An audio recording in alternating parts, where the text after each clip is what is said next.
Okay, thank you. I really appreciate that. Thank you again, Zoom lady. Miss Zoom, Miss Zoom. Zoom lady, Zoom lady. Zoom Who did the lady voice for that? land. Is it like Siri where we can choose different voices? I feel like that's such a basic robotic I would voice. love to hear Adam Sandler's version of Zoom lady. Oh, like the Hanukkah song type thing? No, remember Lunch Lady? Oh, I yeah. can hear it in my head right now when you say it. It's like, ooh, Yeah. Lunch Lady land. Zoom lady. Shabadoo.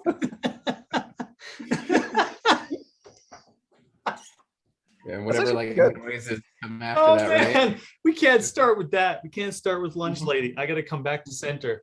Ooh, all I thought about was him singing about building a sandwich and making it sound so cool. Here in Lunch Lady land. Oh, so good. All right, we are in Zoom Lady land, and the three amigos are back. Talking about some disagreement. I disagree. Well, it's a great way to start. Yeah. So before the call, we were talking a little bit about what sort of stuff we would discuss. And actually, that last point you were bringing up, James, I thought might not be a bad way for us to even start off here in terms of the intentions. Yeah, the intentions and getting into a disagreement.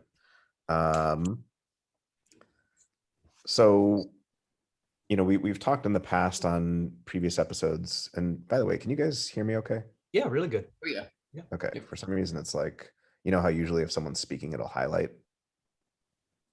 Oh, yes. Yeah. Yeah, for some reason, it's not doing that. But okay, as long as you guys are hearing me. No, you're good. So we've talked about Aristotle before, and this notion of, how he talks about a virtue as a mean between two different extremes, where one is an extreme of excess and the other is an extreme of deficiency. So when we think about disagreement, I think a helpful way to think about it related to that point of like, why are we even doing this in the first place? Why are we even discussing disagreement? Why would someone enter into a disagreement? On the vice of excess side, you might say disagreeing just for the sake of disagreeing is not a good thing. Mm-hmm. And that can be, one of, I think, a fair criticism of philosophy sometimes is that, there can be disagreement just for disagreement's sake. But on the vice of deficiency side, of course, there's different strokes for different folks. You believe what you believe, and I believe what I believe. And, you don't want to get uncomfortable. You don't want to say anything. You're afraid to stick up for yourself. And then the mean between it, I don't know that I can characterize it perfectly, but just thinking about like some of the reasons, like why would someone who's doing it in a virtuous way disagree with someone? Well, if they think there's something important that needs to be stuck up for, something that they believe deeply, they believe someone else might come to harm,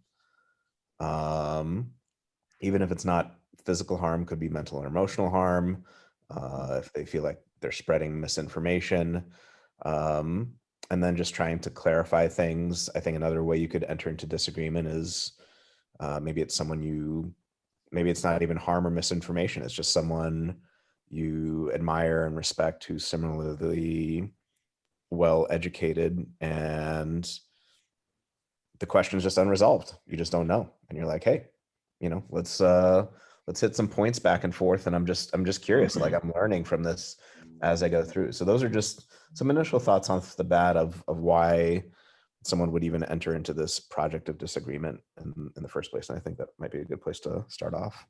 Yeah, well, I was thinking about, as you said there, what is the cognitive repertoires of the people that are listening too? I think that has to be taken into consideration. I don't know why I thought about this though, but it's like, it's the possible disagreement that can occur between adults with children in the room on the concept of God or on the concept of evolution or creation, right? So I think it does matter. It does matter, maybe, and I don't know if that's coloring the version of which side we move to here, Robbie, on that, like excess deficiency of that. But I think that does matter. And I don't know if that word that I would use there is context. So I don't know if it's context in terms of like who's in the room, who's listening to this. I just thought right away, I think the cognitive ability of the people listening does have to be taken into consideration. So there's almost like a third peg of maybe that sure you could disagree, but if you're just going back and forth, yet your audience can't even understand, so they're like sold on one way alone because they just don't have the cognitive ability to like get to the other parts. I think the disagreeers are at fault because they're not even taking into consideration what, where that audience comes from. And I took of course the more challenging angle of a young mind, right? For big things, big topics, right? On that middle ground, let's say between imagination and mystery, to color what I was discussing, right? Imagination and mystery and the development of moral codes and values and how to live a life. Maybe we can all agree that it's okay at a younger mind to kind of be open-minded to that concept, right? I'm not saying that would be my line of thinking, but any would that be in addition to what you had said, or does that raise other things? No, I think that's it's a good point, and I think it goes back to like I think the first three reasons I mentioned why someone might have a virtuous disagreement play into that, where like you're trying to stick up for some point, you think there's misinformation, and or someone might come to mental or emotional harm. That is specifically for the public. Now there are deeper conversations, that we can talk about, and we were, you were mentioning earlier the notion of like famous disagreements, Newton versus Leibniz or Hume versus Kant. We're like, we're not trying to get this to the public, right? Like we're talking about like, we're trying to get to the nature of space and whether anyone understands it or not. Like, much the worse for that. Like maybe at some point someone can do a good job of expounding it. But, I do think for a lot of public disagreements, whether it's, evolution versus creation or any one of a number of, other hot button issues, that notion of taking the context or the people listening into account is important. Yeah. Because and is that why you were taking that my point that I made, and I saw it in the notes there of what my version was to get to that agreement was the public square, because inside the public square of that live time idea, I think the reason why I came up with that was that it would allow this opportunity for you to feel the capability of the audience to comprehend what you're discussing, right?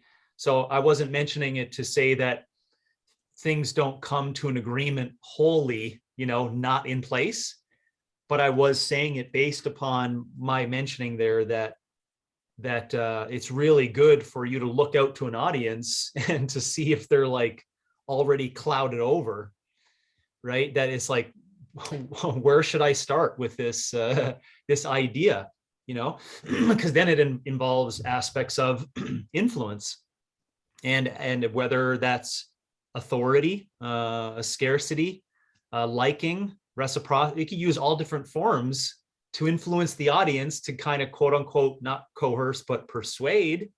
But you see, I did that because I recognized who I was speaking to in that public square. And so that's why I was mentioning the public square, right? And saying like, get up on stage, high bar, low bar, public. Let's have it, let's have the conversation. So that's where I was. Is that why, Robbie, you thought that, or were you using the example of those other? And by the way, you used some pretty big names there, so I was, I struck by the depth of those arguments that occurred not knowingly. In that, so I mean, fascinating. That's partly. I mean, that's what I think will be interesting today. Is like part of the reason you might disagree or just even have a conversation with someone is getting to the nature of like, what is it exactly that you're trying to say? Like trying to understand. So the way I initially had interpreted it, and again, this is where like whenever you're discussing with someone, making sure that you understand what they're saying correctly and not just assuming. But we had asked last time something to the effect of, what is the best or most ideal way to disagree? We were discussing that. And you seem to put forward the idea, well, the best or most ideal way to disagree is something like two people discussing something, and then in person, in public, people being able to say yay or nay. Now, on one conception of disagreement, where maybe we are trying to sway public policy or to properly inform the public in one way or another, that very well may be the case. But what I was trying to bring up with those other potential examples of, Newton versus Kant or Descartes versus Spinoza or any one of a number of people is that some of the biggest disagreements in intellectual history were not either in public. They were time asynchronous in the sense of like someone wrote a book, someone else read the book. Most of these people never met in person. So just saying, like, trying to get at the nature of like, what is the best way to disagree? Like if we were talking about the truth of space, time, consciousness, like, do we need the public to be there? Would the public even have a sense of what's going on? Even if they were there, would they, I'm sure at various points in time, even today, if you had a debate on evolution versus creation and you took a vote, you might not like the results. So you know what I'm saying? Like it all depends on like what it is we're trying to do with the disagreement. Yeah. So this is where, this is why I had the slip up. I think it's because I'm biased to modernity's concept of communication. That's what I'm biased to. And I see that people think you can communicate and have relationships in a virtual world. And I see a lot of feudalism in that concept.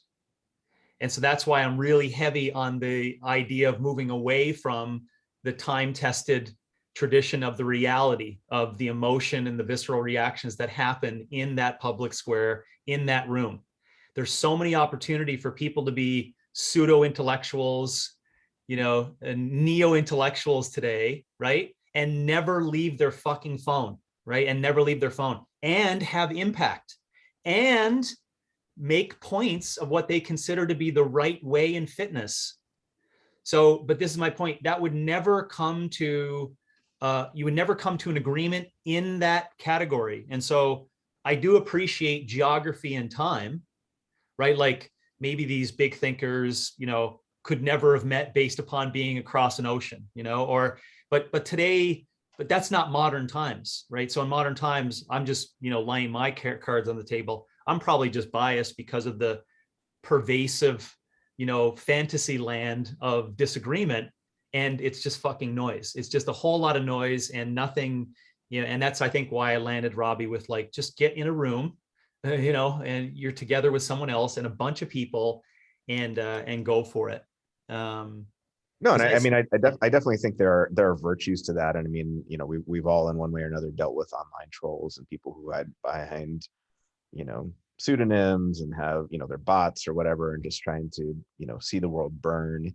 And there definitely is that danger. But part of this, I mean, in this discussion, I do, because I genuinely have a question about it. And I feel like this is something that has been discussed. Like we think, Zoom and Instagram and all this stuff. I mean, it is new and modern, but like Socrates and Plato were discussing this exact thing in like a different realm, right? Like Socrates was very much a fan of like in-person dialogue, in-person questioning back and forth, that dynamic aspect of like, I ask you a question, you give me a response. The only reason we even know about Socrates is because of technology, Plato, right? Writing down in a book, which there was this criticism of live form debate of like, well, in a book, you can't get the live form, right? You can't get but related to that, I do have this question of like, well, yeah, there are all these downsides to, virtual, trolls and whatnot and different things, but there are upsides too. Like we wouldn't be having this discussion right now. Like, Oh yeah. Do you know what I mean? So I wonder back and forth about like the pros and cons, the virtues and the vices of like, yeah, it's technology, and yeah, there's shitty things that come along with it for disagreement, and flame wars and trolls and haters. But I do think, just like the invention of the book or writing or literacy, there is some value in connection to people that you literally could not have ever seen. The only reason we can even read Plato or Descartes or anyone is because of books and writing and all that stuff. So just questions I have about like how virtuous or vicious is technology in helping us to come to better agreements or more rational disagreements, I guess.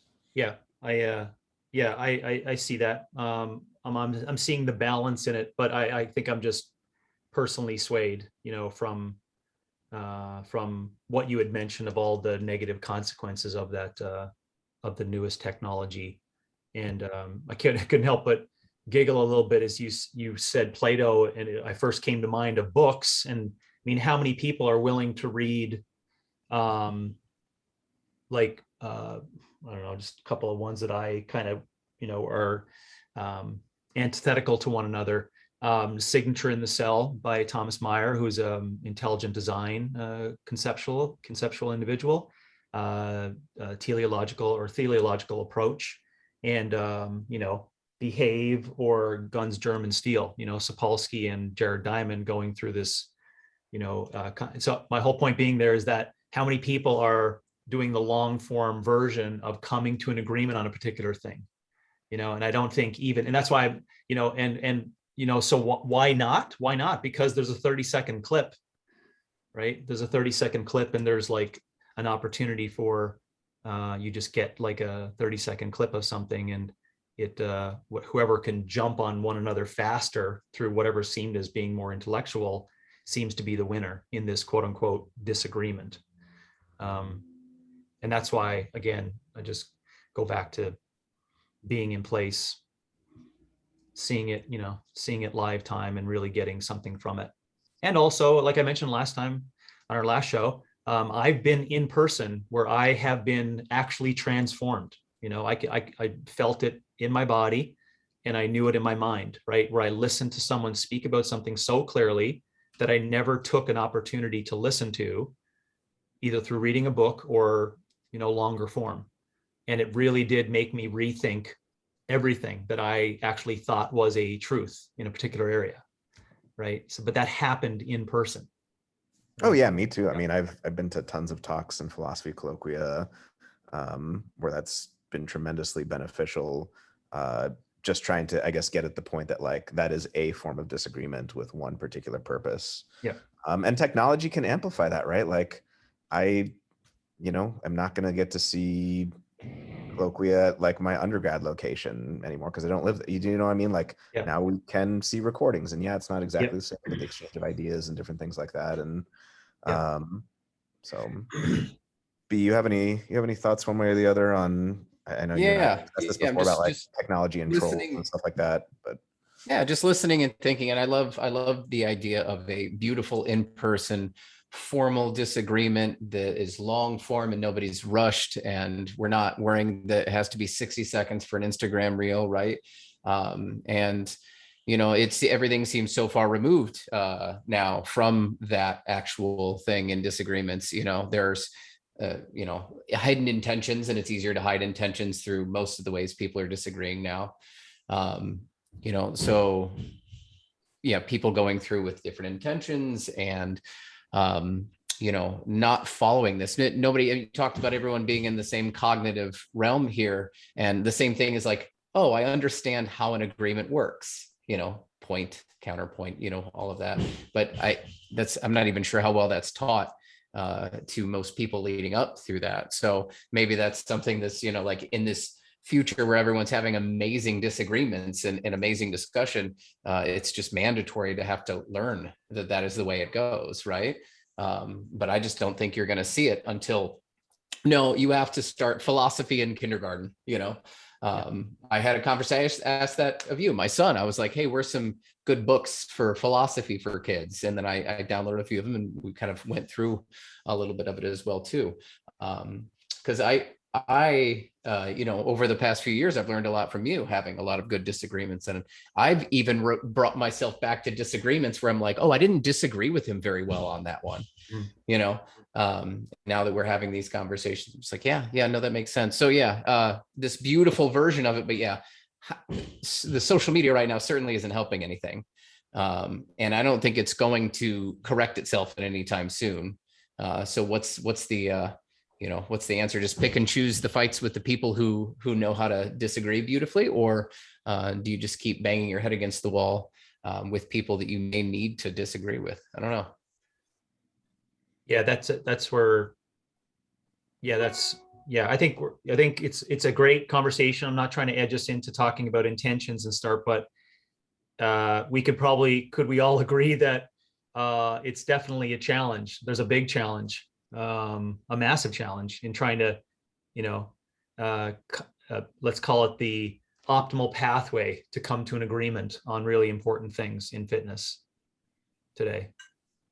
Yeah, I agree with that. I think, maybe where there's a slight source of disagreement, and it all just kind of depends on your lens of stuff. I see again reflections of this, like Socrates and the sophists, like you know what I mean? Like this isn't like just today where people are trying to like spin shit and make silly arguments that get them more money. Like this is a multi-thousand-year-old thing. And yeah, I think it gets amplified today in bad ways, but I do think it gets amplified in good ways. I think there are a lot of ideas and perspectives and knowledge that we just wouldn't have access to were it not for technology. So again, I've definitely been on the receiving end of trolls on the not good side of technology, but I do think there's a lot that it brings to the table in terms of conversations and knowledge and disagreements that I think can potentially be beneficial. So. And maybe over time, that gap is closed. I don't know what that's going to look like, but maybe the gap is closed where it gets as close as possible to, that I called it visceral thing in a public square.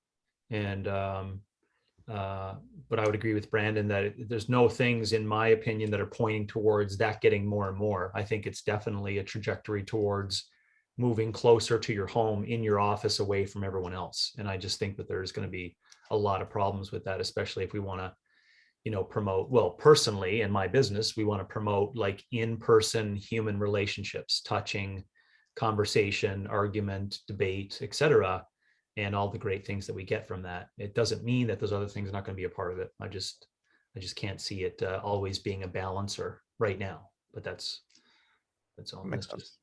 That's just. I think how quickly all of these platforms to disagree on. I guess if we could all agree that in person's the way to go, and there we go, and like that's it. That's how we disagree, right? Through that, or at least through Zoom. But technology, you talked about books, moving up, and then people disagreeing via, and then books were quite a mainstay for a long time. And now something's around for about 3 months before the next thing's out. Facebook, Instagram, Snapchat, TikTok, Discord, boom, boom, boom, boom. And now there's a new platform to disagree on. And you have to follow the rules of the platform as well, too. Do you think that's going to, where's that going to level out? Where is that going to say like, okay, this, we have a disagreement platform. Maybe we need to develop it. There's an app, boom, app idea. Someone get out there, make a disagreement platform, Yeah. No, I think that's a good point. I think though we would need to make a distinction between more broadly like intellectual disagreement and like public disagreement, right? So like even with all these, even today with TikTok and Facebook and Twitter and what have you, like people in academia aren't, maybe they're having some like small debates back and forth, but it's usually books and articles and stuff like that they're debating back and forth between. And even with Descartes and Newton and stuff like that, there was kind of like the level of someone has studied this and they're going back and forth with people, and then maybe the level of, I guess at that time, like the public square. So I see what you're saying, and I agree that like at the level of like TikTok isn't designed for intellectual discourse, right? It's an entertainment venue that There like isn't. that sometimes someone will do like a anti-vaxxer eviscerated or something like that, where like a nurse hops on and like point by point like does something like that. But it's an entertainment medium generally speaking, whereas like still even today there's a lot of intellectual disagreements within particular areas like physics or philosophy or what have you that are taking place in journals and conferences and books and stuff like that, and not with the 30-second attention span of like that back and forth. Yeah, I think you mentioned that broad intellectual disagreement, and before, if it was hard to actually have that disagreement. Now public, and most people can pull themselves up to the point of these intellectuals and be seen as almost similars when in fact they're not, right? So that's where I see like you've got public disagreement, and then you've got the actual intellectual disagreement. And I think there's a big confusion of where and when and how these things can take place. And this person who has 20 million followers is seen as as a higher authority figure than this intellectual person. And then what do you know, if we're talking just intellectual disagreements in general, then we've got those disparities across that.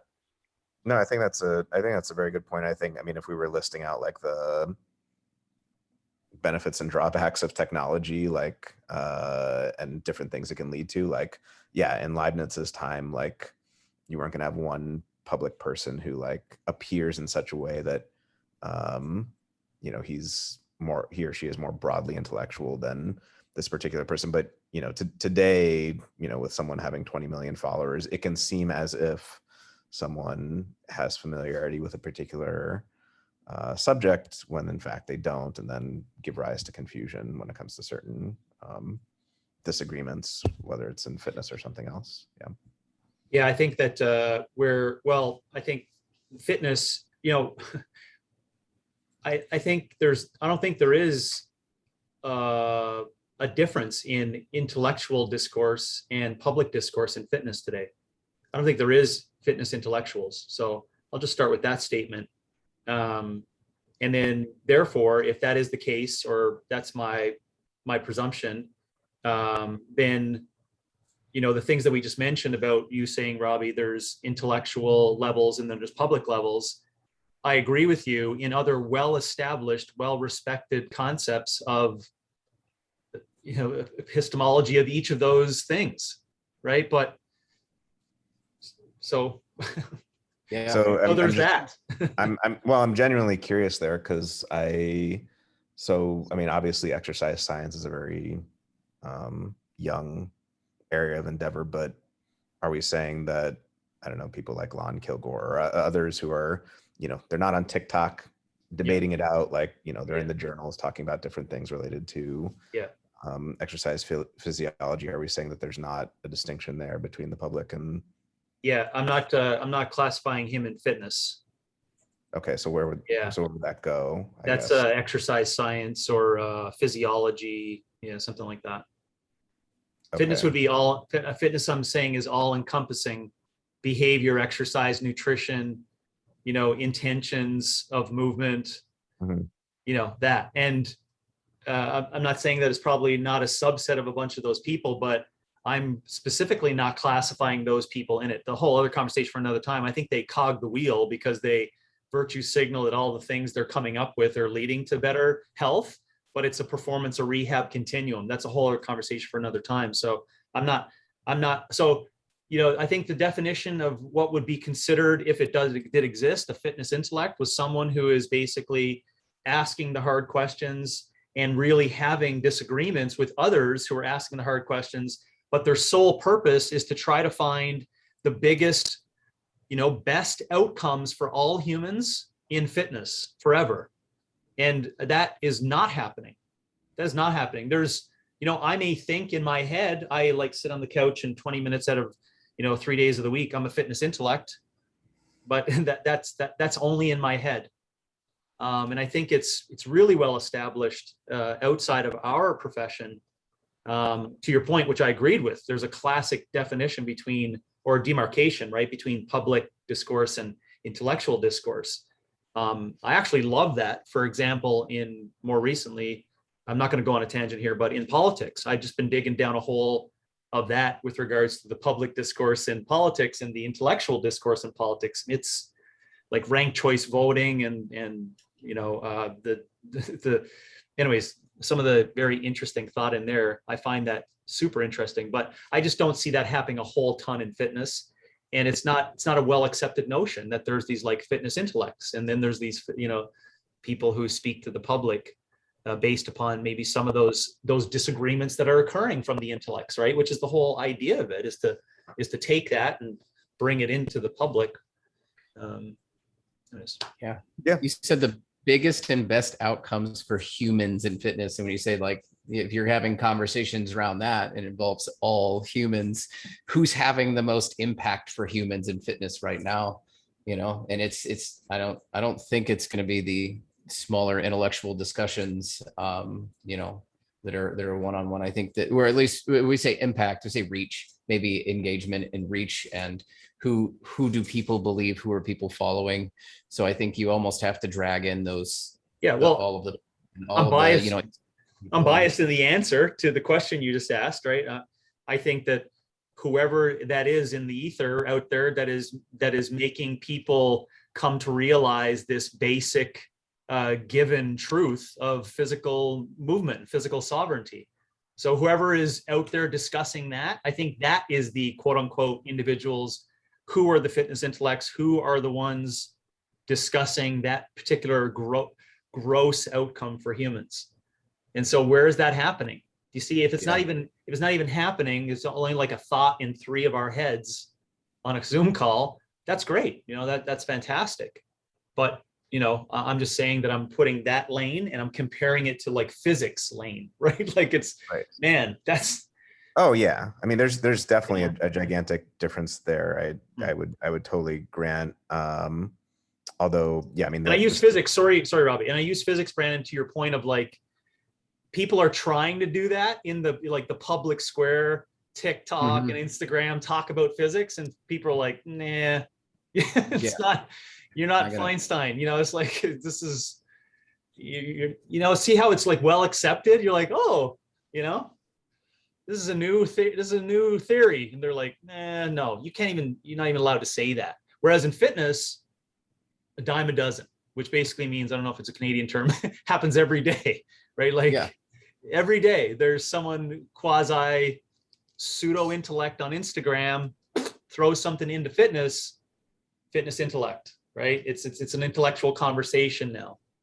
Are we really talking about that? That's where I go. It's like, we really are talking about that, you know, like, you know, so do avocado is a vegetable? No, I don't know where you're going with that. It's not a vegetable. It's like, do we get a hit list? Sorry, like Robbie, I cut you off. I apologize. I apologize for that. Do you remember your? I think basically I think I was basically going to ask. I mean, so on the one hand, you know, I agree or can see where you're going with like, okay, Lon Kilgore and others, like that's not part of the conversation. But then you kind of cut off the whole premise of there being fitness intellectuals at the knees, right? You're just saying it's social, you know, it's really concerned with like practicalities and things like that. Like there is that distinction in other realms, right, between like what's theoretically being discussed and what's actually taking place on the ground. There is a distinction to be made between, for example, what gets discussed in political science departments versus what is being done in you know, actual real lifetime politics. So I guess I just wonder if it's even theoretically possible to have a fitness intellectual. And to your point about like, are there people who are talking about broad movement and improving human life? Again, not to shoot anyone down but just to, I mean, be curious about like who counts and who doesn't. I mean, what would we say about like Ido Portal or Erwan Lacour, I believe is how you pronounce his name, MoveNat, and, you know, Mark Sisson and stuff like this. Like, yeah, again, it really depends on like, how are you, you know, would they count as intellectuals? Are they not? It doesn't need to be those names, but you see what I'm saying? I'm trying to get at like, is there such a thing? Could there be such a thing? Because if you just say, well, anything ever related to exercise science at the university and the journals and books is not fitness intellectuals, then what even could count? Yep. No, I think you gave a couple of names that could be. And is it possible? I guess it might be. I probably don't think it's possible in terms of like gross numbers in comparisons like other industries for it to be a future in that. And I won't pick either of those examples you had given, but I again go back to, because you asked in there, well, how do you determine, you know, who decides who is a fitness intellect?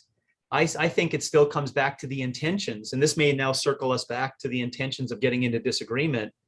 You know, the intentions, I think, from those people who what I would call the fitness intellect, if they do exist, and if it is, you know, we're doing it for the purposes of the demarcation between intellect and public individuals, are the ones that want that specific outcome, which is, I think, the road to truth through principles. So it's not, and I don't want to use those other examples, that'd be unfair, but there is one out of the named examples you had given where there's a nefarious intention. So the intention looks like it's, oh, we'll just do these things and it's all for good. But now that we know so much, it's all based upon, a different interest. There's a different background interest in it. So you see what I'm saying? I think there has to be some kind of value judgment on their intention of getting into the disagreement before I could honestly tell you, Robby, that I would consider them a fitness intellect. So does it exist? Yes, it does.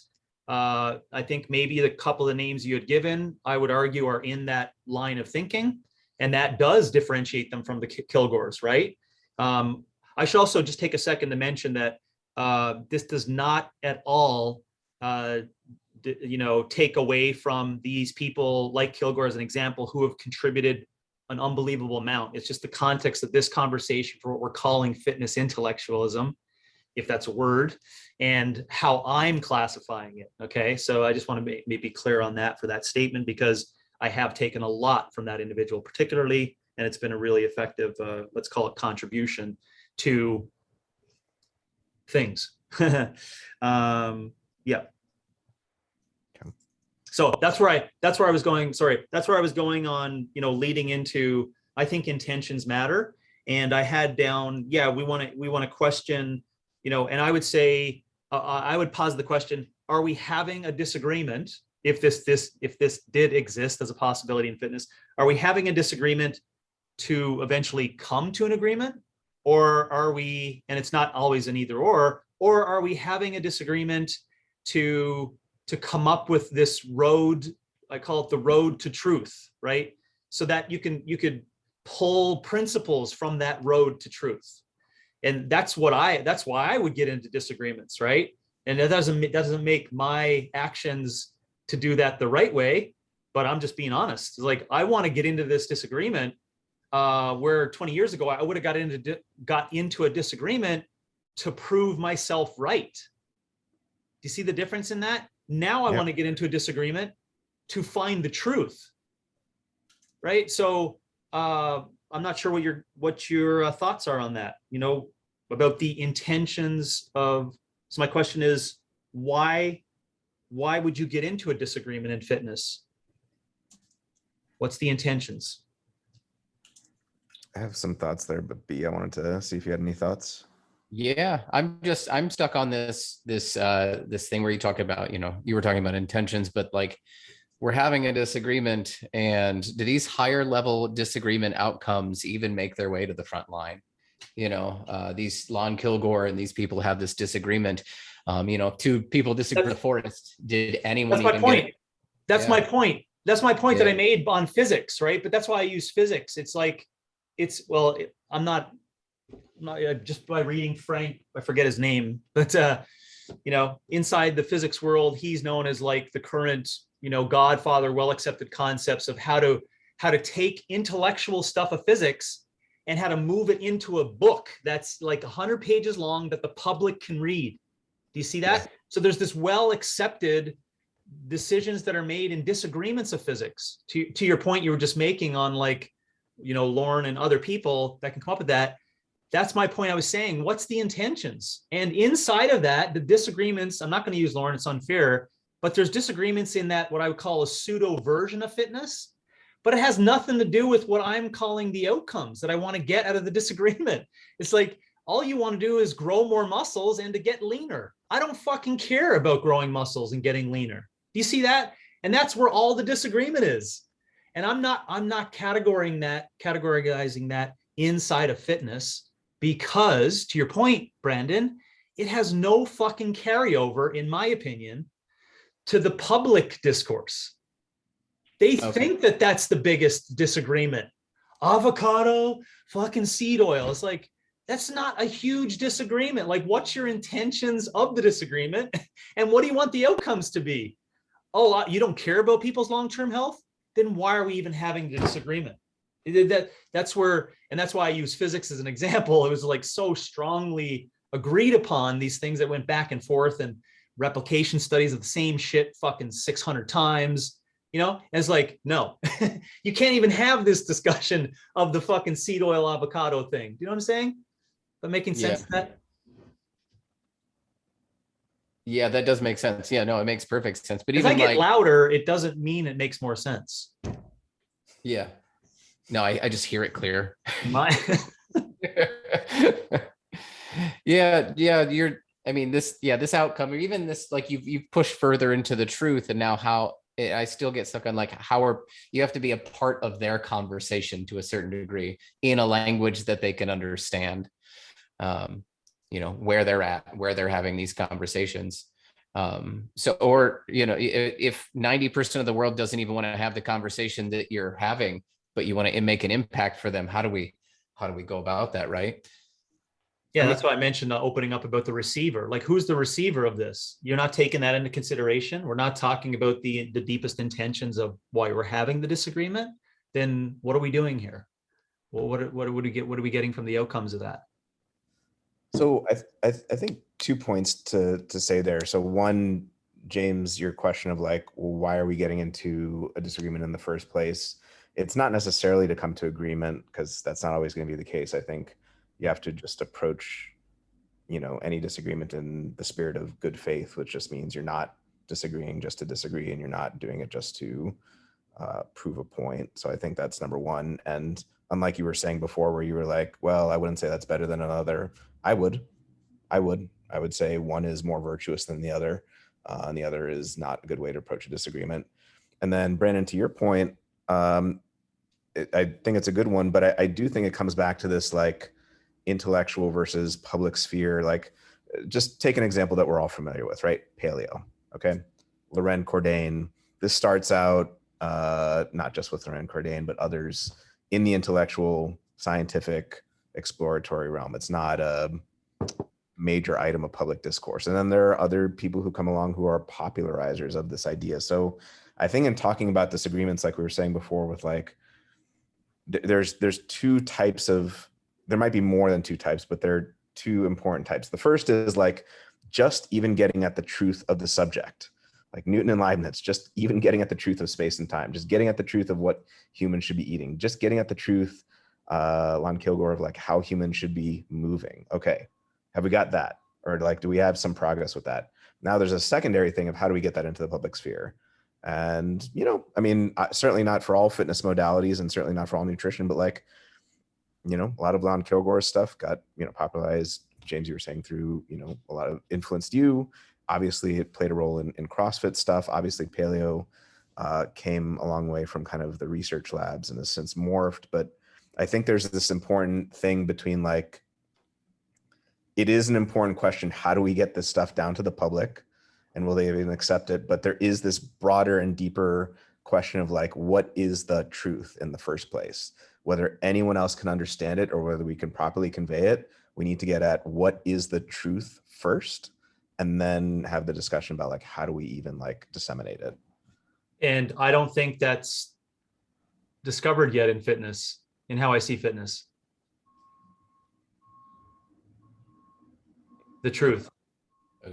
Yeah, we go back to our truth episode, right? And you and I left it. I think maybe you have to recollect for me, Robbie, but there was a number of things that we came up with as possibilities, right? Of like, standing on the shoulders of giants, of like complexity theory or adaptation or human potential, but as an example, and this is where maybe I'm incorrect in my statement, but I just don't see a lot of them. And maybe it's only because I don't see a lot of them because that's only my lens, right?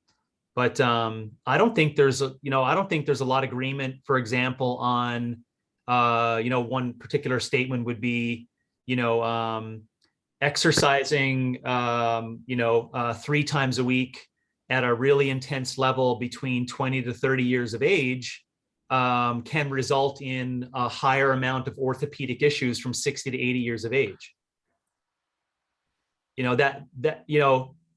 So there's not even no one even wants to have a conversation and step into that room of the disagreement of that particular like claim or statement, because there's just so much noise to be had and money to be made and things to go on. I'm like, Why do we even care about the 60 to 80-year-old? Aren't we all just doing this to gain muscle and to look good naked? You know, what's more thermogenic? You know, I think that's where I would say there's not a lot of truths in fitness that maybe I'm incorrect, but I don't think, you know, and that kind of stopped me, because I was thinking, if I got in a room with any, like, let's call it anyone who just wanted to have a disagreement, I don't think we can come to some truths to start. Is that a problem? Or the only main thing I would clarify there, that I think is really, really important that we did mention in the truth episode, is worth bearing in mind here. Truth has zero to do with how many people agree on it. Yeah. It has zero to do with, you know, it only takes 1 Newton. You know, if you ask people back in Newton's time, like, what makes the apple fall, like whether they could describe it correctly or agree with Newton has no bearing on the truth of like what's actually happening. So agreement and truth are 2 totally different things. That's the main thing I would say there. So I do think there are truths. I mean, obviously, I think there are certain movements that do a good job of propounding these compared to others. And yeah, I would agree with you that there is probably quite a bit of disagreement on certain foundational things, but that doesn't in any way negate the fact that there are objective truths of the matter about whether it is best to physiologically for a human to do such and such given such and such context. Does that make sense? Oh, for sure. But I think it just proves my point that I don't think if it's only happening in mine, your, and Brandon's brain, how can we assume someone's going to understand what we're talking about if I make that statement on stage that's the truth, right? You know what I'm saying? Like, it's not because it's not happening, or because, you know, there's lots of people have a disagreement with the notion. But, you know what I'm saying? Like, it's only in my head. It's just like, it's just voice, it's language, but it could be a truth. But because no one understands it, I recognize that doesn't mean it's not a truth. But to your point, how are we going to even start the conversation for 2 hours if we can't come to that agreement? I think you can still start the conversation. I mean, do we have to back up? Like, okay, there's humans. Yes. We have eyes. Yes. You got to make disagreement sexy again. That's what it is. It's virtuous disagreements. Well, you see, that's where we could take a sideways tangent here. And I go into the abyss on that one for the noise. I just immediately get the meme of walking out of the room like Homer into the bushes when we get into that one, because there's nothing in that for me. Should we have a fitness and philosophy bathing suit wall calendar with disagreements on it, but us dressed up in bathing suits and for you know? I got my camera. Me striking a pose. Oh god. People will send us money to not have to see me in any of that. I would get like circa Kramer's background George Costanza setup going on. That's the way I would do it. A bunch of philosophers in Borat swimsuits. Yeah. But I mean, like substantively, I really do think this is an important point, and one like I would probably stick a stake in the ground in, and like just like I mentioned when we discussed dogmatism about like 2 people having equally strong positions does not make both equally dogmatic. No. Yeah. Here, the same thing or a similar thing applies, which is it is an absolutely very important question. How is it that we popularize certain ideas, whether in nutrition or fitness, or have the discussion, to get this stuff down to the public? Because unlike theoretical physics, where it really doesn't matter if the public understands it, it's nice, it's cool, it's a benefit, but it doesn't really matter at the end of the day. Practically, for fitness, it does. For nutrition, it does. But there are truths of the matter that can be ascertained by fitness intellectuals through research and experience and all the rest of this stuff. And then there's a secondary question of like, how do we best popularize it? But the 2 are not the same. They're not the same. Yep. So. Yep. Yeah. I'm with that. I'm down with that. So in terms of where to go from here, do you guys have any thoughts on, we had mentioned maybe some specific disagreements to touch on in fitness. I thought an interesting singular disagreement we could potentially touch on would be the one about like technology and its relation to like folly and fitness and stuff like that. But I'm really happy to discuss or go wherever you guys would prefer. Or if you want me to pick, I can do that too. But Yeah, I'll get you to a pick unless, Brandon, you have some things you want to point out. I would ask people to get or listen to the podcast Intelligence Squared, the Intelligence Squared debates. Have an open mind going in, because it allows you to recognize the way that they set up conversation of some really either low intense but really important, or very, very high intense current culturally important conversation. In those areas, I think they do a great job of an example of agreements and disagreements and how they go about coming to some conclusion. And in the end, I always, know in my mind, the winner in listening to that podcast is always the listener, because you get to see these points that you never would have thought of. And so, anyways, I would say Intelligence Squared as an app would be, or sorry, not an app, but support that company. I should say I don't make any money off that, but I don't have a link in bio, but I support that group monthly. And listening to William Lane Craig and Christopher Hitchens, the classic Notre Dame, I think it was in Notre Dame, actually. I think so, yeah. Yeah, I think the Notre Dame argument on God, existence, etc. It's a really, I don't know any other way to describe it, but a beautiful conversation. Such great opposition, lots of humor, really great information. But you could, that's a really heavy disagreement, but you can get a lot of the principles around how it's done, the respect shown, how to raise awareness, how to change. It's just really good. And I just wanted to mention that Frank Wilczek was the fundamentals book that I read. Frank Wilczek is the name. Really well-respected physicist. And listen, if I can read that at my level of it, that was my point I was making, of taking something super complex at the intellectual level and bringing it to the public and just making it so, like, gosh, readable and understandable, right? Where I can take some of those points and talk to my girls about it, right? That's like really powerful. To your last point, Robbie, right? If some of it is just so big that to get down in public is really challenging. And so I just wanted to make mention of those things that I said I was going to put in the reminders of what we just discussed. Now, I just left it open for the next.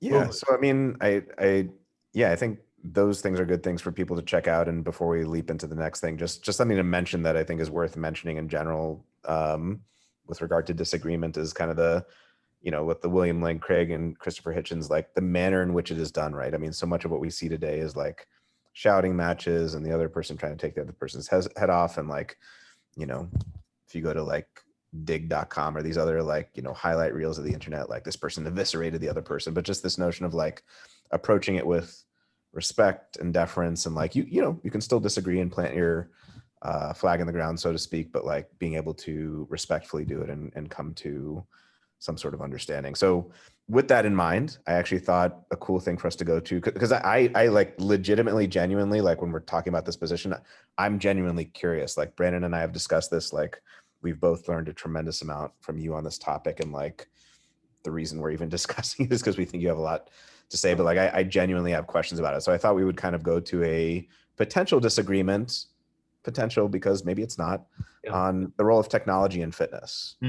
So as we go through here, I'm going to try to lay out like the steps one would take when one is having a disagreement. So the first thing that's crucially important and not always easy live time when you're discussing with someone, although you can kind of do it, but like sometimes when you have time to reflect or read a book, you can kind of like write it out and premise, conclusion. Like the first and most important thing is like getting a sense of what the person is actually saying, the words that are actually being uttered, what are the claims, because I would always say to my students, like, it does you no good to attack an uncharitable version of whatever it is you're disagreeing with, right? You're just, making this is famously called, kind of a scarecrow tactic. in philosophy where you're attacking, why did I say scarecrow? A straw man. Sorry. Yeah, straw man argument where you're basically like, propping up this thing that's not really the argument, only to attack it when really that's not the argument. So we want to get clear on the argument. So I'm going to lay out what I take to be the argument here with appropriate caveats, and then we can adjust it. So premise 1, if P, then Q. If barbell back squatting or hypertrophy or snatching or glycolytic training, insert, whichever one you'd like there, is not a natural human movement or activity, then it's entirely pointless folly to perform the barbell back squat. Now, as we'll talk about below, and we can get clarification on what exactly folly means is really important here. Folly could mean play, but still good to do. It could mean it's entirely pointless, but like that's a crucial piece. Premise 2, the barbell back squat is not a natural human movement. The premise 1 is a conditional. Premise 2 is a statement of fact affirming the conditional. And then conclusion, therefore the barbell back squat should not be part of our fitness routines. So the first question we have to get at to make sure we're even having a conversation or potential disagreement is this a fair characterization of your position, James? I think so. I just wrote down that the change in language I would have there, and I don't know if it may end up in looking like I disagree with that, but your first point on it, if it exists and if like people are practicing it, then therefore it must be contributive to this. I wholeheartedly disagree with that. And I'm using as an example, the back squat is what I would call technology. Right. So the back squat is technology that but this maybe, I don't know if individuals understand that it's technology, if they understand it's technology, like it's current technology that's used, and they don't ... finish the sentence with, and also I know it's going to do all these things, and they don't finish the sentence with that, they like, listen, I understand this is the current technology we use to increase resilience, then I'm okay with even the conversation of the P equals Q, but that's never the case in my opinion. Most times it's like, oh, the back squat will get this, the back squat does this, the research has shown back squat does this, therefore long life, all these things, decreased disease, etc. Yeah. Okay, but I mean that's really helpful, and that's a good example of like how, if we're engaging in a disagreement, we can get clarification. So yeah. If I'm understanding what you just said there correctly, what's problematic is more what someone's conception is of the barbell back squat. What's nefarious is if someone doesn't recognize that it's a very modern technology, if they're not aware of the potential harm that could come as a result long term.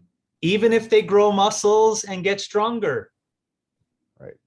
This is like, it's like, yeah, but James, people are getting stronger and they're growing muscles. It's like, if they do that for 15 years and the whole time they're thinking that the growing of the muscles and getting stronger is going to lead to, I don't know, a better family, I'm saying that ends up in major issues, major problems, because the intention wasn't cleared up, right? It's a hoodwinking.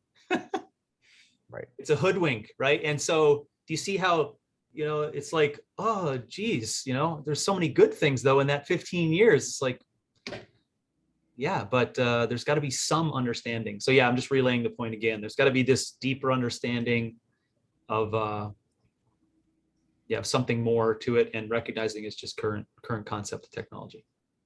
Okay, that's helpful. And I think as a result, kind of like I figured going into this, there's probably much less disagreement between the three of us than initially thought, but I still do think it's worth the conversation. And Brandon, before I go on to validity and soundness, I didn't know if you had any thoughts one way or the other there on anything.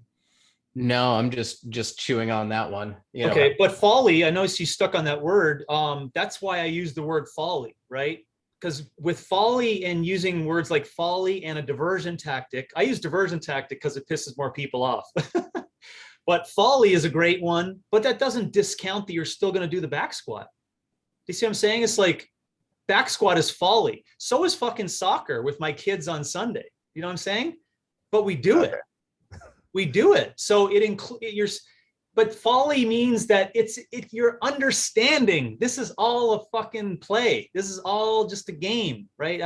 You know, we could definitely talk about like how me and Hannah and Chloe could do other things out in the sun with a ball on grass. It's fucking soccer, right? But soccer is folly in that conversation, right?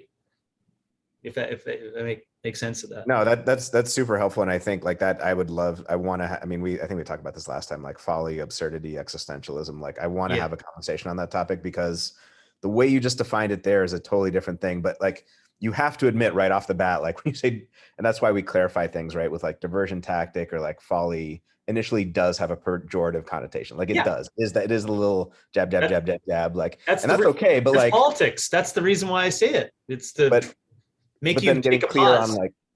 Getting clear on like, oh, well, if we just mean play and diving is play and toe-in surfing is play and soccer is play, well, then what's not folly, right? Like we're all just, you know, Shakespeare, all the world is a stage. And like, so but if that's really the case, then it's not really saying that much to say the barbell back squat is folly because not much else is not folly. So like, I think eventually getting a distinction or like deeper thought on like, in order to meaningfully say that something is folly, let's say, we have examples of things that are not folly. Yeah. And according to what you just said about folly, like, well, book reading or studying physics or Egyptology, like those are all kind of folly too. So then we have this deeper question about like, what's not folly? And if nothing is not folly, then it's not really meaningful to say the back squat is folly. So, but that is super helpful to clarify things there. Okay, so when you are evaluating an argument, there are two checks you need to go through, and I would suggest this order for people. First, check if it's a valid argument. There's all different technical definitions for validity, but here's the most simple, straightforward, most people can understand this meaning. Does the conclusion necessarily follow from the premises? Meaning, if you accept the premises, does the conclusion have to follow? If you accept those premises up there that I just listed, premise 1 and 2, you have to accept the conclusion on pain of irrationality. So this is a logical argument form. This is a valid argument. Why? Because it has this form, if P then Q, P therefore Q. So, and you can put anything in there. If Ray Charles is blind, the sun is blue. Ray Charles is blind, the sun is blue. That is a valid argument, which I know kind of like melts people's minds when they hear that. It doesn't mean, you know, valid colloquially means like, oh, correct or good or yay. But valid in philosophy and logic means the form of the argument leads to a conclusion that follows from the premises. That's all it means. And you can have invalid arguments where the conclusions don't follow from the premises. So for example, if it's raining, the ground is wet. Premise 2, the ground is wet. Conclusion, it's raining. No matter what you put in there, it would be an invalid argument because the form of it doesn't work. So the first check you want to do on an argument is it valid? Because it's much easier to determine if the form of the argument is correct than it is to determine the truth of the premises. So now that we know that the argument above is a valid argument, good argument form, now we're going to ask, are the premises true? So here's where we can make some headway. So, and maybe since we've clarified things a little bit, you know, there may not be as much of a disagreement, but premise 1, let's take premise 1 and dive deeper. Its truth is entirely dependent on the then statement. So if we say the back squat is not a natural movement, then we should have a deeper look into why it's part of our fitness routines. Fair enough. I don't think people would disagree with that, or most people. If we say back squat isn't natural, then it should no play part in any health and longevity centered fitness routines. There's a question, you know, why can't a stationary bike improve aerobic capacity? And then, you know, if it's the really strong claim, then it should not be an exercise humans engage in at all. Well, that's just, yeah, I think anyone would agree that's probably a step too far. So I think, James, you had clarified your thoughts on this, but any further thoughts either from James or Brandon on that premise there? Brandon, if you're queuing up, this will give you a minute here. I'm glad you picked on the squat because we just discussed this with our Jim's call past couple of weeks. We've been delving into what is the way that these patterns of movement are maximally expressed in human for a lifetime. And what do they look like? Trying to connect to their primal background. And this is where I'll land on a squat before I get into any more detail of what we're trying to discuss there, but I'm glad you brought up squat. And this will make at least people open their minds to the conversation on technology, folly, diversions, whatever, is that your last point. Yeah, back squats, not contributing to health, you know, yeah, but you do need to know who's in the room when you ask this question.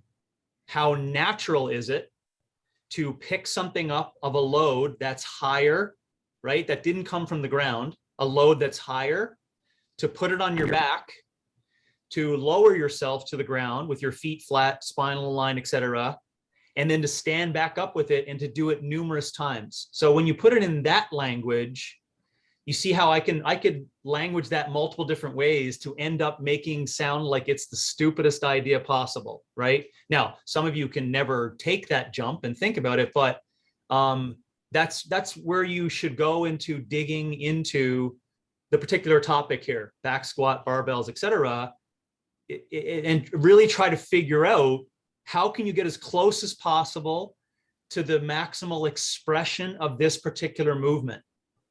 One thing that we landed on, which I'll stop after this, is in a fully dropped pattern, meaning you're as close to the ground as possible, and you hold that position.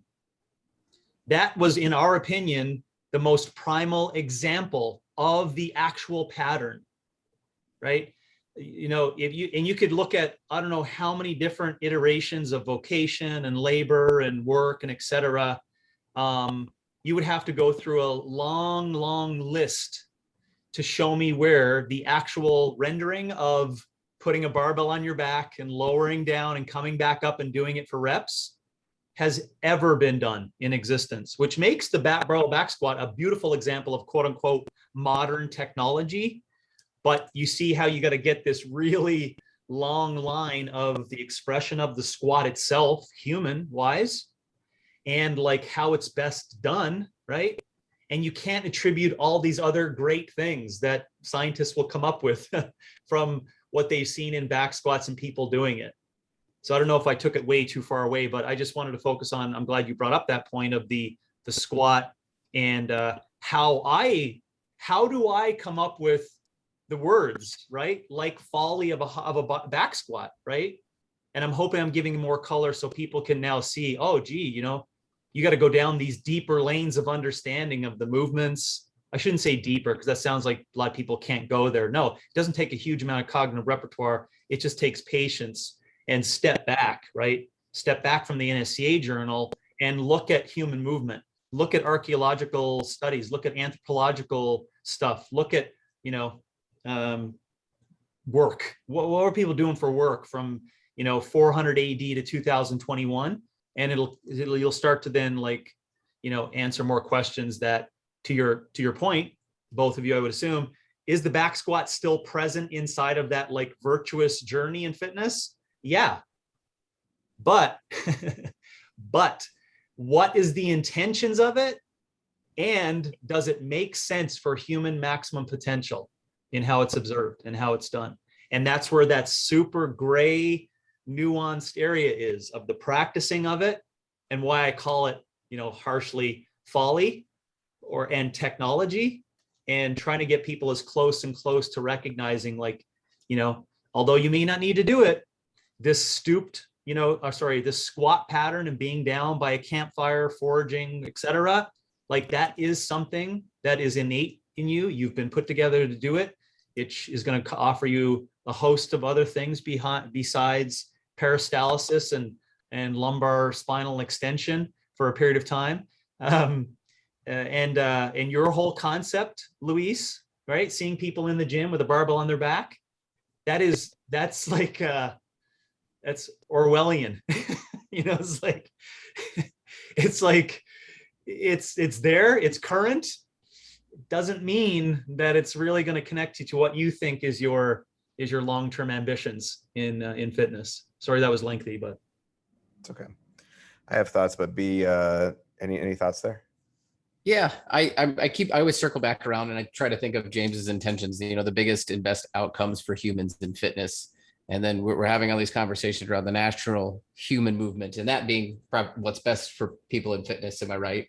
And then but trying to all the while reconcile it with current human behavior, the intense friction of but this is right, but this is this. That doesn't make it make it right that we're back squatting.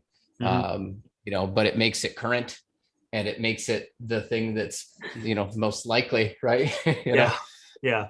Also another fun argument, squatting to full depth versus not squatting to depth, because you lose an engagement. No, yeah, this was, getting back to disagreement, this is a good point that Brandon and I were discussing the other day, and when you should engage versus not. So, Brandon was, to keep up our affiliation, we've got to re-up on the L1 from time to time. And correct me if I'm wrong on the context, Brandon, but basically they were critiquing your squat and saying that you didn't have enough strength at the bottom, all this other stuff, but you knew in the back of your mind, they weren't there to have an actual disagreement about this stuff. Yeah, they're there to punch the clock. They're there to, hey, 9 things. Here's what we're gonna do. And 9. Come on, grow. Yeah, right. It's just 9. Actually, I don't know if you knew this, just 9. But here, I think it's a strength thing, says the coach. Grab this medicine ball, do a counterbalance squat, do a counterbalance squat. Yeah, let go of the medicine ball.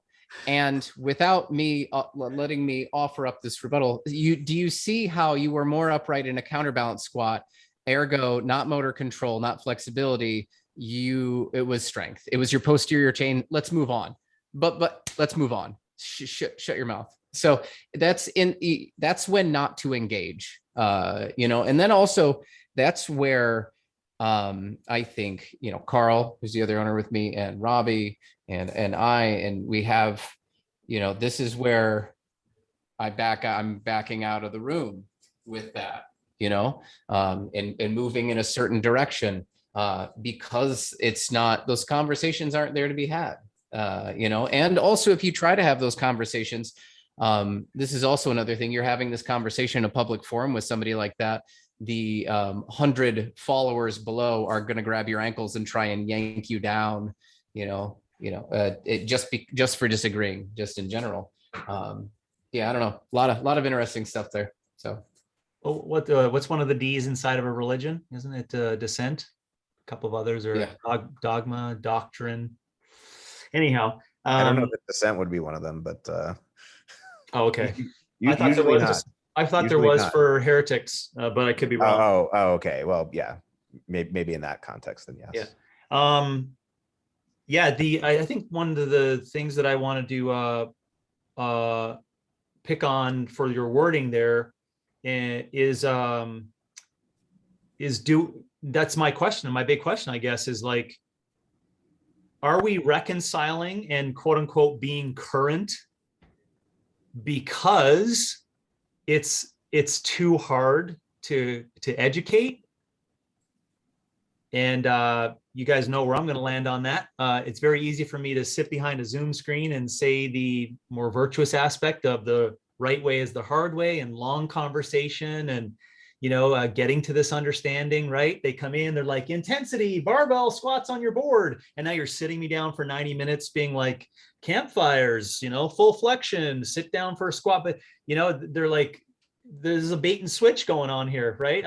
I kind of, so what is this? A fucking mind growth area? Or am I coming in here for a sweat, right? So I think I have issues with that reconciliation and of current understanding. And my point would be, you have to change the belief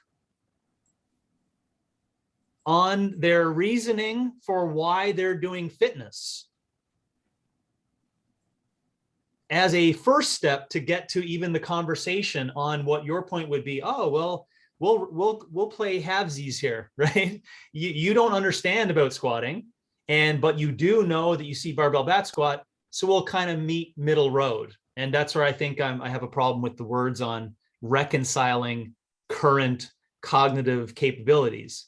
And remember, this is all under the premise, back to your point, Robbie, that I believe in the truth of like, what is the optimal expression of the squat for a lifetime, right? It's not connected to getting bigger muscles or getting stronger. It may happen in the process, right? But that's not the intentions going in, right? The intentions going in would be some version of maintaining that hold position for a really long period of time without any issues and being able to repeat it. And it doesn't look anything like the current apparatus of the offerings of what a squat looks like. I know that may be too much for people to understand, but the concentric eccentric notion makes absolutely no sense, right? Sorry, I shouldn't have even said that at the end because that can take a tangent, but yeah. No, it's fine. I mean, so that's where like I think there are at least two potential counter arguments I want to bring up that I genuinely want to hear your thoughts on, because I'm curious about this with regard to the barbell back squat, but also other things. So Yeah, how would we apply the exact same argument that we just outlined to books, writing, and reading? Not a natural human activity, not necessary in any way, shape, or form for survival or reproduction, actively harmful to our eyes over a long period of time.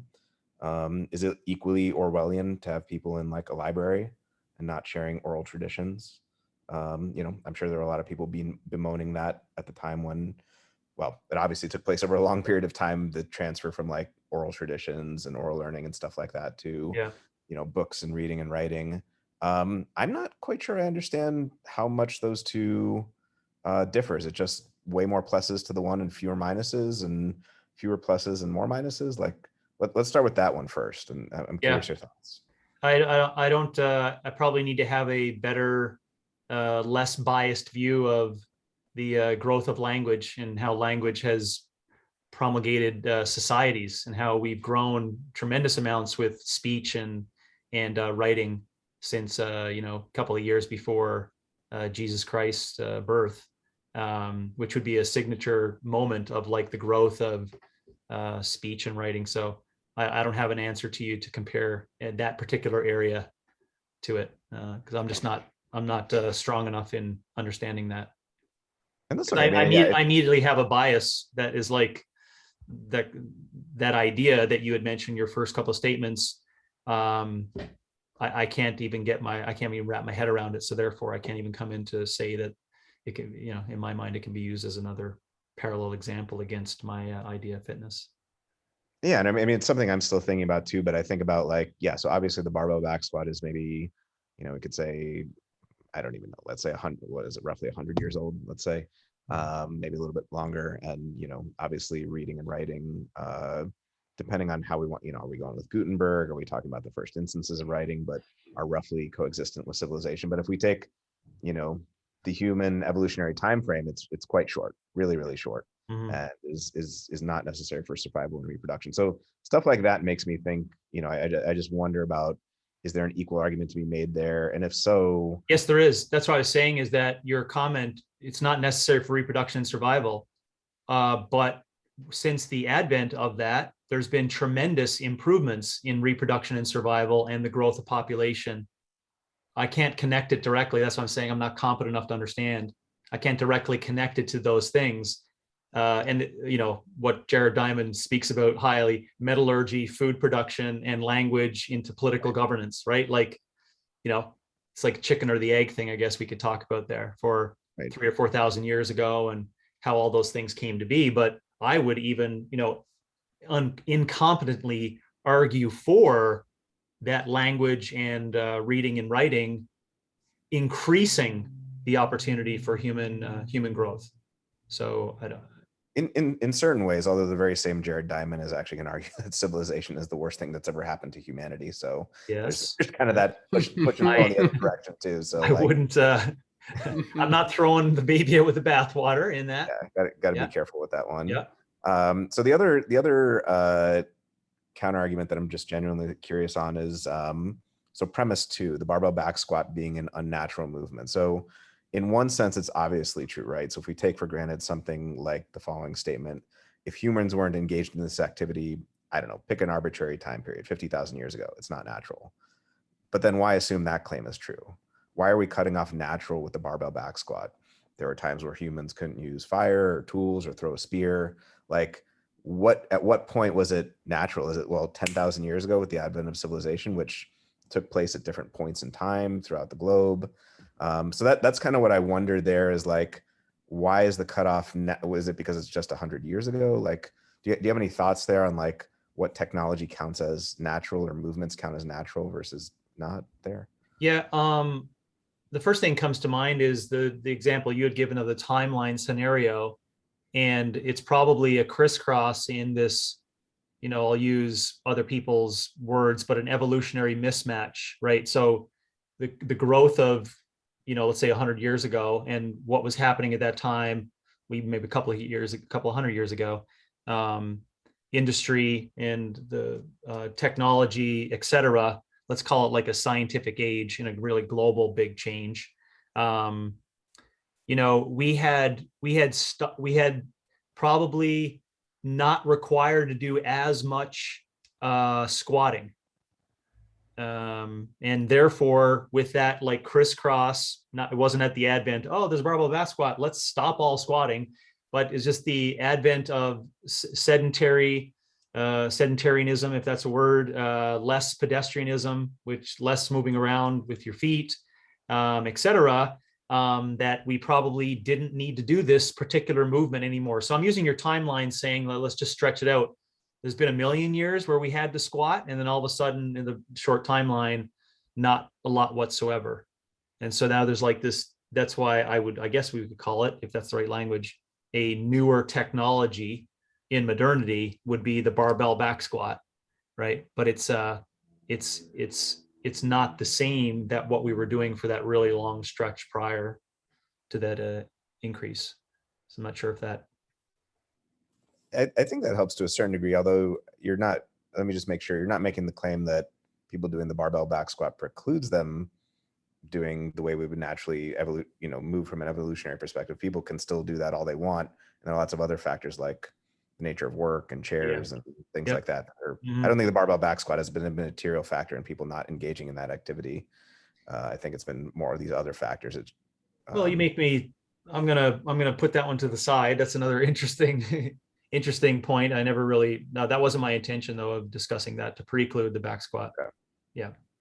Okay. Yeah. But you got but having a barbell up on your back, and the campfire concept is like, it's not connecting.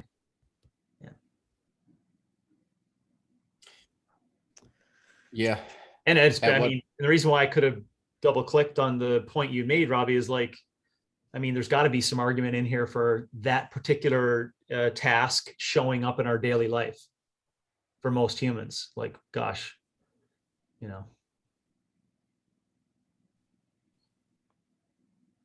If all of the fitness equipment, barbells included, caused a increase in procreation and longevity for humans, all of a sudden, would it now become something that is, you would consider should be part of the fitness routines? Oh, for sure. And there's a lot of people that think that's the case, but I just see it as a duct tape solution to a shitty lifestyle. And I do argue continually on the other end that I think that overexposure with an overzealous population of folks with the incorrect intentions pushing that is going to lead to more unhealthy people long term. So you're saying without gym equipment, if I just walk and pick up rocks every day, I can still get laid, is what you're saying?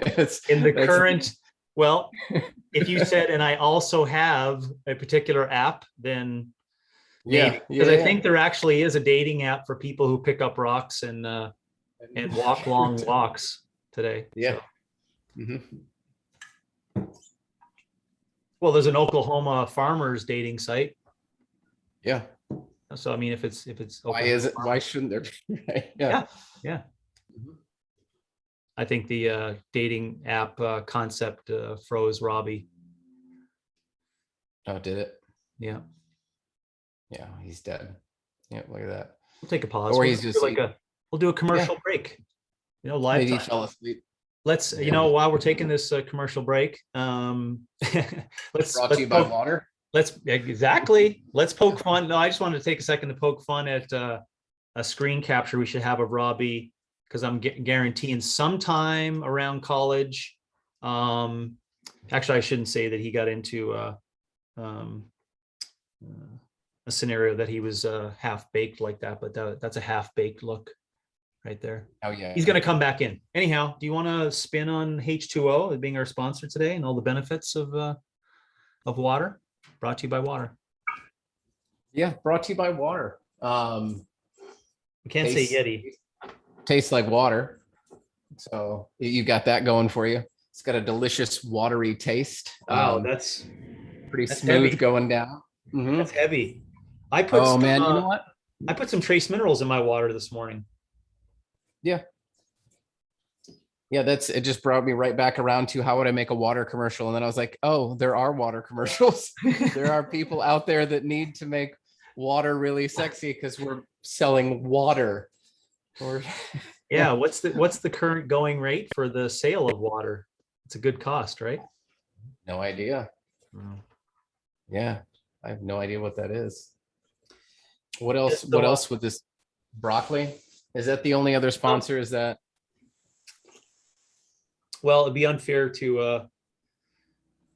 Hey, Robbie, welcome back. That's all right. Sorry, not sure what happened there. We just had a product placement opportunity. Oh, yeah. Great. A little commercial on water. Let's get right back at it. I think where I'm not sure if you wanted to go in that direction, but you mentioned, Robbie, other aspects of technology and fitness. And if you wanted to go to other examples of it, unless you really feel that we've come to a conclusion on the way you eloquently took us through, this is how you set up the argument, this is the premise or to the conclusions, this is kind of, if you feel we're there on that, then I'd like to maybe take another spin on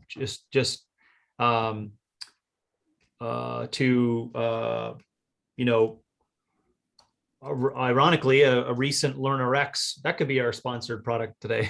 A LearnerX educational thing that I did on self-measurement, and it was called How Am I Doing? And it was the concept of current technological practices inside of fitness.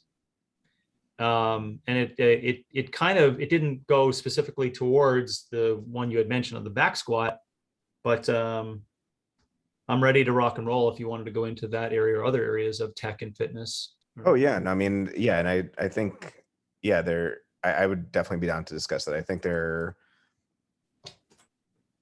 two areas we could potentially discuss that I guess are related, one of which could potentially be more virtuous than the other, although maybe not. But to me, one question is kind of the Ido Portal, MoveNat, kind of however you want to characterize it. Should we all just be moving the way we were 50,000 years ago and just full stop, get rid of barbells, get rid of kettlebells? That's all just, sit around a campfire, don't pick up anything besides rocks. A barbell is folly. That's one side of things that I think is an interesting discussion. And then I think the one that we probably have quite a bit more agreement on is the Whoop band and the Aura and the different things like that. And but yeah, I'm open to discussing any and all of that. So yeah, or another angle. I was just letting you know that I'm kind of queued up and have discussed it. So I just think that now that I have it written down there, I think it may take us into a longer winded area. So I guess can I ask one quick question that I think might change this discussion a little bit, but is very much of a piece with what we were just discussing. So barbell back squat, let's just grant your point for a second and say, look, people weren't loading this up on their back and then squatting down with it, so on and so forth. What about a barbell deadlift? Certainly people were picking stuff up. Yeah. This is just a loaded version of that where you have an easier grip mechanism. Thoughts on that and using technology to engage in that? Yeah, remember I had tried to lay out which I didn't, but the gyms, OPEX gyms talk and talking about maximal expression of the movement and antiquity to modernity, or a long time ago to current practices of it. To get very quick on the answer, the deadlift with a barbell is still a modern form of technology used for picking something up off the ground. but it's a lot closer. It's a lot closer to the original concept of picking up something heavy on the ground. And I think the barbell back squat is like 4 steps down for multiple different reasons. The kind of contraction, getting the load from up top, going down, and then doing it, and then standing back up with it. A couple of other things. But so the back squat would be over here. You can't see on my screen. It's just further away down the road than where the deadlift would be. Because it'd be very simple. And this will maybe make the coaches kind of think about it a little bit, is like, you can get really damn close to a similar kind of maximal contraction dose response, all things being equal, by picking up a real heavy stone and standing up with it to your waist, right? So you see, that's like, and I'll just use the word of the day. That's a little bit more primal, right? We're not even talking about the intentions of it. That's a little bit more primal, right? And I would say that's not too far away from the current technology of a barbell and how it's set up. And then you can get really super picky, right? Trap bar, dumbbell, pulleys. That's interesting. That's an interesting conversation. But yeah, just for and the reason why I like that argument on that continuum of differences is because people are so butthurt on the back squat one. I mean, just so much emotion inside the back squat. It's so much inside of that, right? It's like, gosh, deep stuff, deep 6-year-old stuff. I'm not butthurt, and I back squat all the time. It's something I'm genuinely curious about. I mean, yeah, no, and I didn't mention that because I thought you were whatsoever. I saw no flinches when I brought it up. I'm just genuinely curious. Yeah. And hear the clack of the keyboards on the forums right now. Just people just like, did you hear what he said about back squats? Well, I'm not the first, but I could also tell you what is an interesting part is that there's not even room for conversation. If there's anywhere where there's dissent inside of fitness, is coming up with that particular disagreement. And that may go back to our original point, Robbie, is like, who is actually willing to come on stage and to talk about truths in evolutionary human movement about squatting before we even get started on the 2-hour conversation on squatting? I don't know how many there are out there who would be interested in that, besides just a scientist coming in going, what are all these fucking fitness trainers doing here? I thought we were just talking about human movement. It's like, yeah, it's all one and the same, Now sit down. Actually, I do have a follow-up going back to a point that you mentioned earlier. Soccer, basketball, diving, toe-in surfing, none of those have anything to do with survival or reproduction. They are not natural human movements. I guess there's obviously a continuum depending on which sport you talk about, but are those all in the same bucket as the barbell backs? Like, where would those fit? Because I feel like any Olympic sport or any really sport in general, we're going to run into the same issues. So maybe we just say, yeah, we run into the same issues, but would you agree there, disagree there? I'm just curious. Yeah, I would disagree that they can all be lumped together as the same principles, Right. I think that if I was just to put it into 2 buckets very easily, for me is, the advantages of doing mechanical loading and longevity versus sustainable practices and longevity. And I'm putting the examples you came up with, which, remember, when my girls and I played together, remember how I said we languages as being outdoors under the sun on grass playing with a ball, right? I didn't, it's called soccer, so it's and that's why I said the audience is important, right? What's the intentions, etc., so that when we're 22 we can all laugh. Ha, ha, ha, remember that time we were just on grass kicking a ball, how stupid that was. They were like, oh, we were playing soccer, Dad. So that play concept gets expressed in sporting situations today, yes, but I can't create a whole bunch of parallels as being similar to there, but because it's possibly sustainable and it's possibly let's call it, I'm afraid to use these Rudolph Laban words, but discovering human movement in the environment, like personal space and navigation and understanding how you go around. If you create a game concept to that, I could attach a whole bunch of positive variables to cognition and psychology, et cetera. And not once did I call it, quote unquote, a sport. But if you do make it, go into, you're on a field, two different teams, the object is to get that ball in that net. What the fuck are you talking about? Oh, it's soccer. Oh, now I get it. You see what I'm saying? I just drew out the intentions are all fucked up. And so therefore it's probably, that could be the similarity, Robbie, is that if the intentions are not there, depending upon the audience, of course, over time, we may end up in somewhat similar issued situations. And which ironically, I think, I'm not sure if you picked that for that reason, but I can come up with a host of more nefarious and really bad outcomes of the lack of proper intentions inside of play that lead to more issues, outside of the barbell back squat ever having like a safety problem for people mechanically over time, Yeah, no, that's helpful. And at least that leads to some distinguishing factors. And I totally agree that, like, of course, it's going to depend on the sport. Of course, it depends on propensity for injury. Like, even outside of an NBA context, like, number one killer of old white dudes' knees, an ACL tear is like pick up basketball, right? Yeah. Like moving through space, like far more people have gotten injured from that than any barbell activity that I'm aware of. Mm-hmm. But then again, like weighing that against, like you were saying, like the virtues of moving through space and play. And yeah, so I mean, that to me is a really interesting conversation on like what factors do we use to determine whether a movement or a set of movements is like virtuous or not, and how it connects to our evolutionary history. And that's helpful. Yeah, and I think I have a little bit of an answer inside the question you just asked. It's that which leads to your ability to keep pushing against your relative potential for what we define as being really fit forever. So that's how we determine if it's virtuous, right? So, oh yeah, I play pickup with my buddies. How long have you been playing? Oh, for 5 years. So it's definitely sustainable. What happened last week? I pulled my Achilles. I ripped my Achilles, right? It's like, okay, so what's the definition? The definition would be it's not going to lead to a very quick entropy, over a period of time. So I think there's a little bit of a definition inside of there as to how we can determine, and this is our common problem we have in fitness, right? Is that time dictates a lot of things. Is this a compensatory issue, an adaptation, right?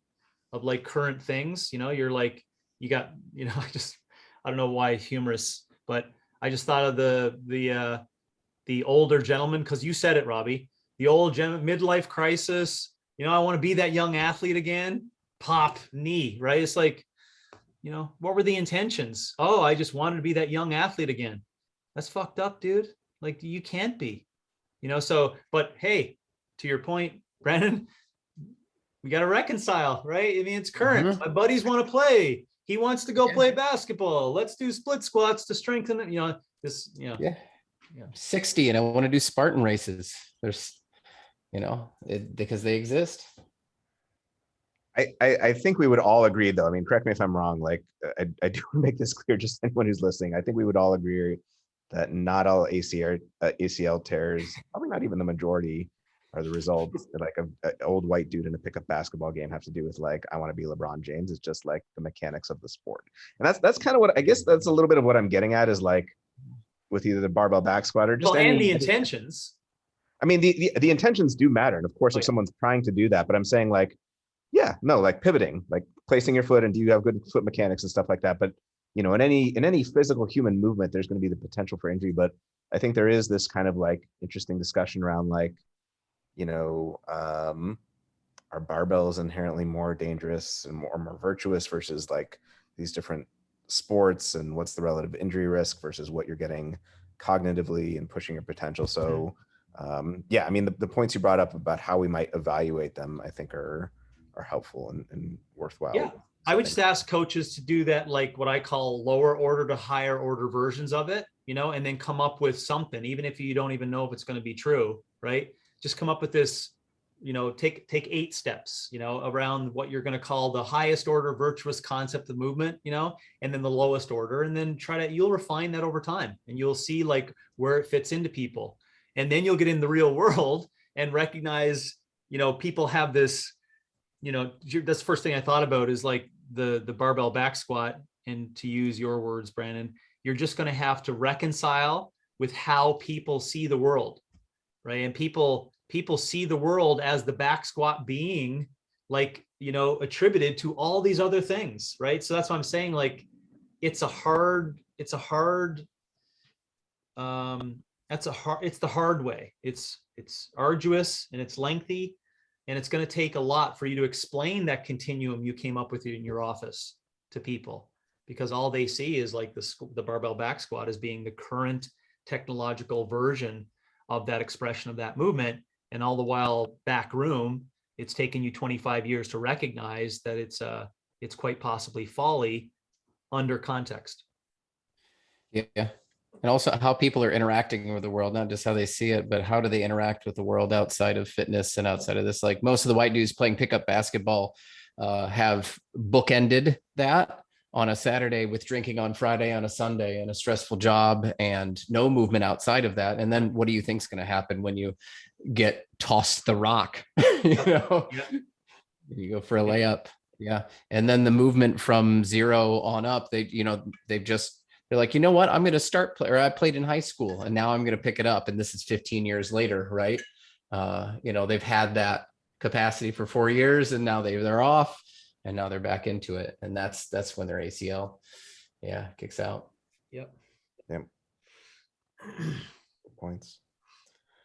Do you guys have any final thoughts on disagreement? No, I was looking at the list of the ways we could have gone about agreeing on the topic being expressed. And we wanted to say, are there actual ones? What are we to do about resolution? We didn't get to that answer, but we discussed about the resolution of it. Are there current disagreements? We went through one or two as an example, which hopefully people pulled out, some principles that you can use inside that one example, right? I hope this doesn't turn into like an evergreen episode that comes back to haunt us, in 10 years on whatever version of his Twitter in 2031, like in 2021, he said back squats are folly. It's like, this is not what the episode was about. It was about, taking this point, right? Is this actually a disagreement, right? Is back squat folly, or high bar, is barbell back squat folly? So I hope people got that. And I think that's, to summarize, I think that's what we tried to do. And I feel better because we didn't finish the last one with what I felt was like some particular examples of that, or a way of going about navigating it. So I appreciate that. And I think we got a lot more in there too that we probably have to delve into. No, I agree. And I think, in case anyone thought this episode should have been named the barbell back squat, that was not meant to be the point of it.